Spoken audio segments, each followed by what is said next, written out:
Hey, what's happening, guys? Brando back with you. Another Brando's Adventures. Thank you for coming and joining me today.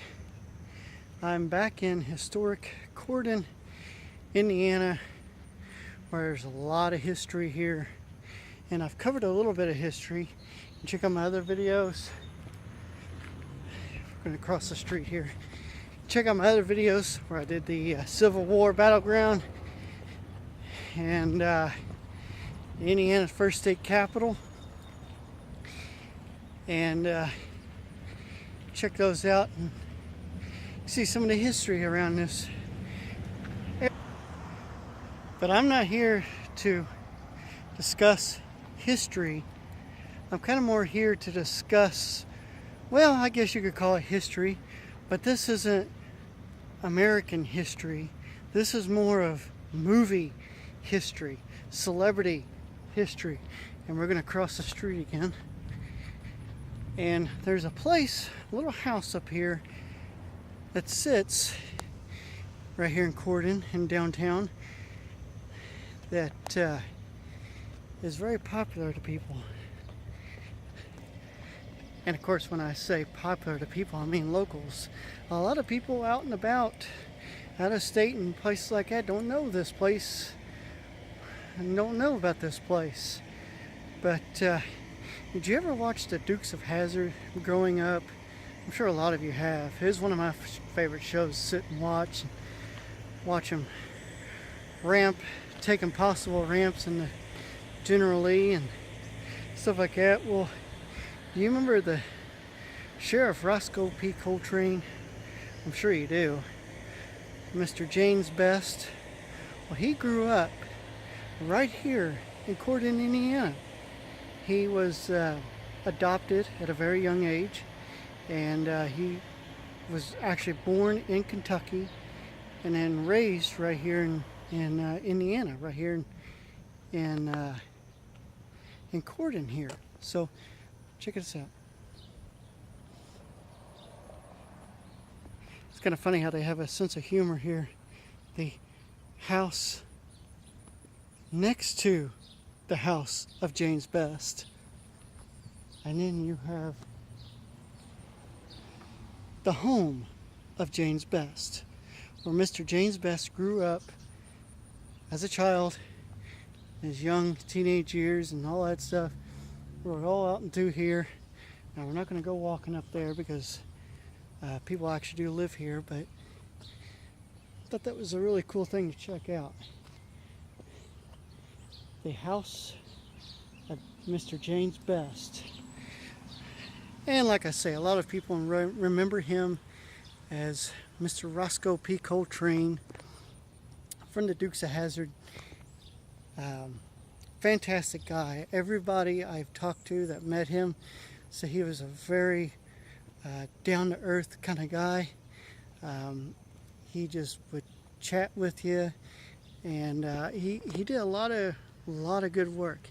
He worked with a lot of famous actors and taught them, like Burt Reynolds. He was a student. Burt Reynolds was a student of James Best when he had an acting school. He taught him some of his acting skills that he knows today. And he's worked with others, helping him out, like Quentin Tarantino. Just all kinds of people like that. So another quick shot of the home of James Best. And it's interesting that he could have walked right where we're walking. He probably would have walked, went to work, because he worked just down the street across from where I did my video at the Capitol building. He worked right over across the street in the building when it used to be a Kroger's. And he was a bagger, and he worked with another very famous Hoosier, Frank O'Bannon, and that was the former governor of this state. And he also worked there at Kroger with them. And if you go upstairs, if it's still there, it should be. I don't know why they would take it away, but upstairs where the old store used to be, there's some writing on the wall. And if you look closely, you'll see the signatures of the teenagers James Best and Frank O'Bannon when they were a kid. I wonder if any time at a young age when they were working at Kroger's, if James Best ever talked to Frank O'Bannon and said, one day I'm gonna be a star. One day I'm gonna make it big into the movies and TV. I wonder if he ever, discussed that with him, or if he ever, thought that he would play an idiot sheriff on a TV show. But I can't say he was an idiot, because he was great. I thought he was hilarious on that show. He wasn't an idiot, that's for sure. But he's kind of dim-witted, though, I think, as a character. But I could do the laugh, but I'm just going to refrain from that because I'm terrible at the laugh. So I do apologize for it being kind of cloudy out here. Weather's been it started off sunny and real humid and hot, and then all of a sudden out of nowhere these clouds came up and it just started pouring rain, and that kind of made me delayed on making this video.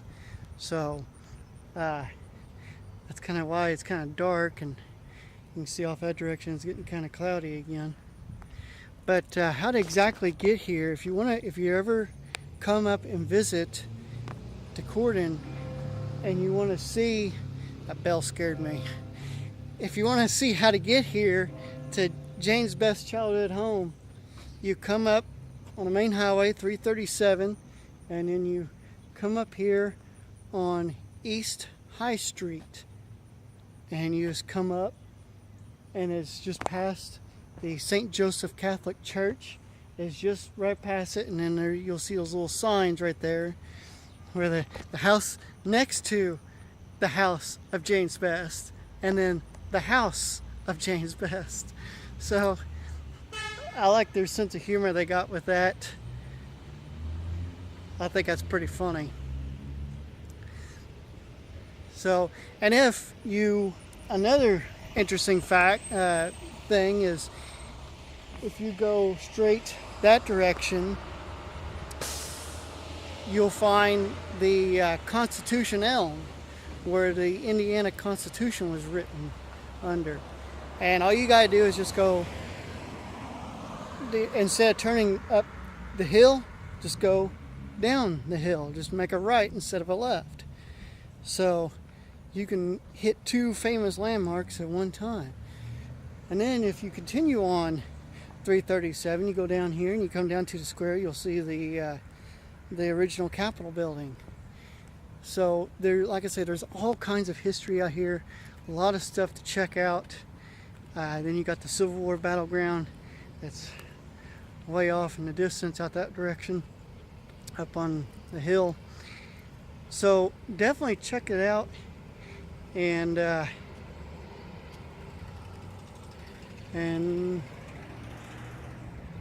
think that's about it. Of course, so a couple more facts. I'll tell you a few more things, interesting things about Mr. James Best. Was he honorably served in the U.S. Army for several years. He was in the Army, graduated from Corden Central High School. Let's see. He is relation to Don and Phil Everly of the Everly Brothers. So some neat little things there. He's also a big artist. Like, he did a lot of paintings. He liked to play music on guitar. He was a very, very active person. And he made several trips back here in his later years, back to Corden, to come back home and visit and say hey to friends and family. So this is a kind of a short little video, because I don't know if it's going to rain again. So I don't want to be in the middle of talking and start pouring down rain. So I hope you enjoyed this, And stay tuned for more adventures, because I'm going to be doing a whole lot more. I've got several more places. I'm going to go back down to Evansville. I'm going to be filming at the Mesker Zoo. Just all kinds of places. Possibly a chainsaw graveyard. I'll stick around for that one. That one's pretty interesting. So I hope you enjoy this, and I know there's a lot of history in these. I speak a lot of history, but I think history is important for everybody. History should be recognized. History should be preserved. And history, really, like I've said before, you go anywhere and there's history. There's history on anything. You know, there's, you look at old houses or buildings, and there's some kind of history to what's behind it, you know. Maybe not famous history, but, you know, there's personal history. So anywhere you look, there's history. And you don't have to live in a big city to have, you know, to see history, you know, or see something neat or famous. You know, you just walk out in your backyard and you see things. I mean, I grew up out this area, and there's all this history out here, you know, and you don't think living in a small area that there'd be this much history. You think you have to live in Los Angeles or, you know, somewhere big to find history, but you don't. So it's very interesting, and it's always a lot of fun to find history. I'm going to cross the street, try and get not run over here by cars as I head back to the car. So I want to thank you all for joining me, and hope you enjoyed this. So until next time, see you guys later. Bye.